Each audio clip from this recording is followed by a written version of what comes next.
Mas, kita makan siang di restoran Padang Jalan Juanda yuk. Demikian telepon singkat yang langsung saya jawab dengan perkataan iya. Inilah telepon dari mitra saya, ayah angkat saya, seorang yang 20 tahun usianya di atas saya yang merupakan mitra saya lebih dari 25 tahun. Saya juga komisaris di perusahaannya dan memiliki saham kecil di organisasinya. Dan itu dulu sebelum strategi lain muncul di kemudian hari. Bisnis dipegang olehnya lebih ada 16 perusahaan. Dan saya respect sekali dengan beliau, seorang asli Bali. Beliau adalah ayah angkat saya.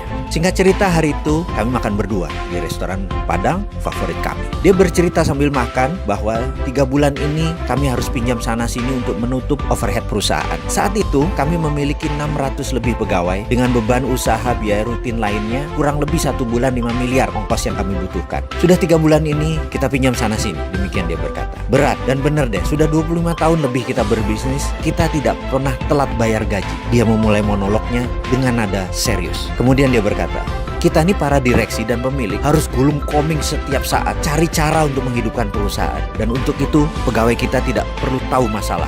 Namun kali ini berat sekali. Lalu dia menatap saya. Ada saran nggak mas? Demikian dia berkata kepada saya yang lagi mengunyah makanan. Saya pun menjawab demikian.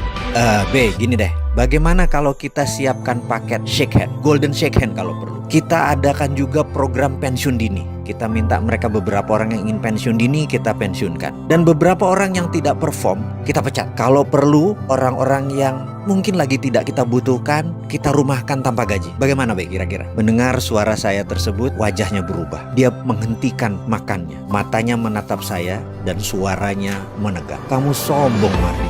Gak ada rumus pecat karyawan itu. Gak ada yang namanya dirumahkan.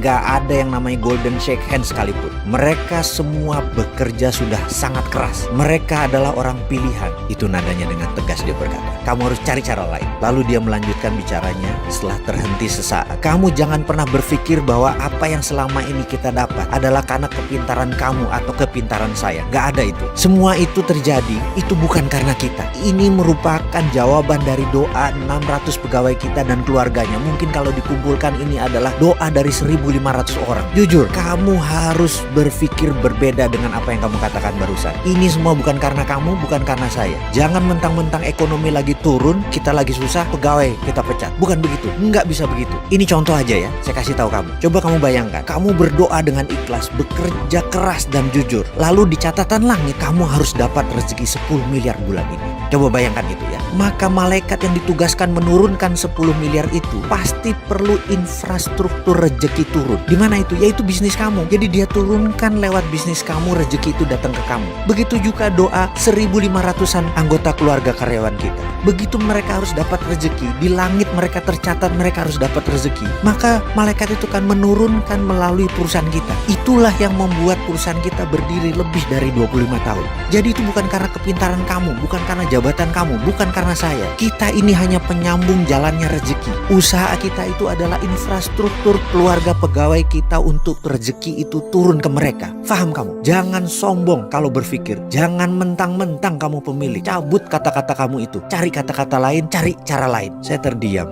Sekali lagi, sudah puluhan kali saya terdiam mendengar monolognya. Saya merenungkan kata-katanya bahwa usaha itu hanya infrastruktur rezeki keluarga kita dan pegawai kita.